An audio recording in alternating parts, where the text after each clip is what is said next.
esse nome, esse primeiro ministério que Deus nos deu, ele é de fato o mais importante, né? Eu sou arquiteta. Eu gosto muito de comparar a família como uma construção. E a base de toda a nossa sociedade, de todas as nossas vidas, é a família. Amém. Então, tudo começa ali. É a fundação. É onde nós colocamos o nosso suporte, onde nós chegamos e sabemos. Eles estão ali, eles estão bem. Então, eu creio que estamos aqui para falar da coisa mais importante que Deus nos deu, a nossa família. Amém. E tudo começa num relacionamento. Pai, mãe, filhos. Ótimo. Juliano, alguma pergunta? Então, algo que eu tenho como muito precioso, a instituição que o próprio Deus criou, né? Lá no Éden, nos presenteou com todas as coisas e criou a família, Adão e Eva. Então, para mim é um prazer falar sobre família. 24 anos de casados, 3 filhos, e é uma honra. Muito bom. Átila, então sobrou para você fazer a pergunta. Eu vou te fazer uma pergunta aqui bem direta. Unção se transfere? Bom, vamos lá. Hoje o tema é muito bom para trazer talvez uma direção. Não é uma verdade única, é aquilo que nós estamos tendo de entendimento. E eu tenho certeza que Deus é infinito na sua revelação da palavra. Mas hoje nós vamos trazer aquilo que talvez Deus falou conosco hoje. Vamos para um texto, porque nós sempre usamos a Bíblia como nosso referencial, que está em 2 Reis 4, certo? O título começa assim: Eliseu aumenta o azeite da viúva. Esse texto é um texto muito conhecido, Átila, onde você tem uma mulher que era bem casada. Era uma mulher casada com um homem de Deus. E, de repente, agora ela sofre uma tragédia pessoal. O marido morre. E nós temos, então, uma perda real. Agora nós temos mais que isso. Ela fala que ela tem uma dívida. Então ela tem um problema financeiro. E as consequências desse problema financeiro seria a escravidão dos filhos. Então nós temos uma mulher com um problema real. Alguém que tinha a presença de Deus em casa, a unção do marido, porque nós vamos ver no texto. E agora ela se encontra sozinha, como provedora, porque ela teria que resolver esse problema. Verdade. Tentando controlar suas emoções, sanar uma dívida e proteger os filhos. Então, será que a unção que estava sobre o marido está sobre ela? Entenda que o texto começa dizendo que Eliseu aumenta. Então, entenda que na vida Deus ele sempre vai fazer o seguinte: Ele nunca vai te dar um fardo maior que você pode levar. Ou você tem o suficiente, ou Ele vai aumentar a sua capacidade para suportar aquele processo. Então, olha o que ela diz. Certa mulher, viúva de um dos discípulos dos profetas, chamou a Eliseu dizendo: O meu marido, seu servo, está morto. E o Senhor sabe que esse seu servo temia o Senhor Deus, mas veio o credor para levar os meus 2 filhos como escravos.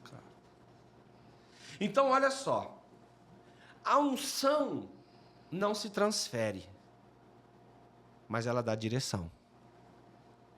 Porque essa mulher agora, que convivia com o homem de Deus, ela poderia ter feito várias escolhas. O problema dela não era uma dívida? Ela poderia procurar um agiota, sim ou não? Sim.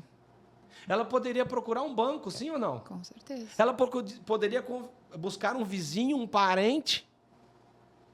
Mas ela busca quem? O homem de Deus. Um homem de Deus. Profeta. Então entenda a importância da gente ter esse relacionamento de verdade com Deus. Porque mesmo na nossa ausência, seja por um motivo trágico como a morte, ou para nossa ausência física por algum motivo, os nossos dependentes terão uma direção. Sim ou não, pastora? Com certeza, com certeza. A Bíblia deixa bem claro nesse texto, né? A unção, ela é intransferível, mas ela respinga e ela dá a direção. Então, sendo um homem de Deus, Creio olha só. que Deus, inclusive, providenciou de o profeta estar lá, naquele momento, para que ela pudesse ter esse acesso a ele. Com certeza, Deus ele sempre vai te dar um caminho, nunca te Certo. deixará desamparado. É verdade. E ela começa dizendo: olha, o meu marido, seu servo, está morto. E o Senhor sabe que esse seu servo temia a Deus. Então, como que você sabe que uma pessoa é temente a Deus? Pelo testemunho dele. Primeiro, ela reconhece: eu tinha um marido. Porque o grande problema hoje, Átila, que as mulheres têm desonrado a figura masculina. Têm desonrado. E aqui não é para abrir uma exceção de discussão para isso, para as que honram. Mas nós temos que entender que a honra atrai a vontade de Deus. É isso. Então ela reconhece: era meu marido. E qual é o comportamento dele que testificava que ele era um homem de Deus? Ele falava assim, ó: o seu servo, e era servo de Deus. Porque tem muitas pessoas, Átila, que eles são servos, mas são servos de si mesmo. São pessoas que têm conhecimento da palavra, só que não se submetem a nada e a nem ninguém. Mas aqui nós temos sim um homem de Deus, que sabia respeitar uma hierarquia. Ele falou: olha, o seu servo temia ao Senhor, ele era servo de Deus. Uau. Então, como a gente reconhece alguém que caminha com Deus? Primeiro, ele está sob submissão. Ele caminha com uma autoridade espiritual. Perfeito. Porque quando a gente não tem essa direção, nós não temos esse acompanhamento, às vezes a gente pode ser o algoz da nossa própria escolha. Verdade. Então, olha o que ela fala. E ela começa a dizer todas as características. Mas agora ele está morto. E veio o credor para levar meus 2 filhos. Como? Escravos. Enquanto o marido estava vivo. Tinha essa dívida? Então, presta atenção. Ela vem falar agora de uma dívida. Mas essa dívida, lendo a Escritura, creio eu, que ela está depois da morte do marido. Então, se ela foi feita depois da morte do marido, quem é que está em dívida? A esposa, não ele. Então, voltando no tema da pergunta que a unção se transfere, entenda que o marido fez a parte dele. E ele foi reconhecido. E geralmente, quando a gente se apresenta usando uma terceira pessoa, é porque a gente não pode falar de nós. Uau. O meu marido era servo. O meu marido temia. Isso quer dizer, eu não era, eu não temia, e agora eu devo. Forte. Tô raciocinando aqui, é Forte. verdade. Você entenda que há uma visão totalmente diferente. Porque essa dívida não é conhecida, é uma dívida nova, que coincide com a ausência daquele que teme e serve. Então entenda você, que o temor a Deus e o serviço ao Senhor te dá crédito. Mas a insubmissão e o destemor provoca dívida. E mais do que uma dívida financeira, compromete a tua geração. Fala, Juliano, o senhor que é uma pessoa que tem muitos filhos. 3 filhos. É que nos preocupa que em qualquer momento Deus pode nos chamar.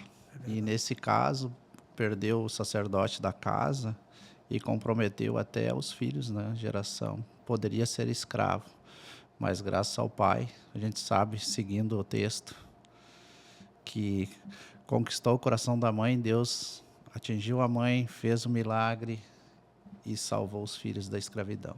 Olha o que ela vai falando. Eliseu perguntou à mulher: o que eu posso fazer por você?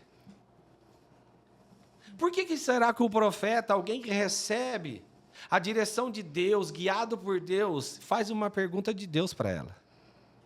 Querendo dizer assim: aonde está a tua expectativa? Porque essa dívida não é minha. Então, uma das coisas que a gente acaba observando muito é pessoas quererem transferir para os pastores, para os profetas, as dívidas pessoais.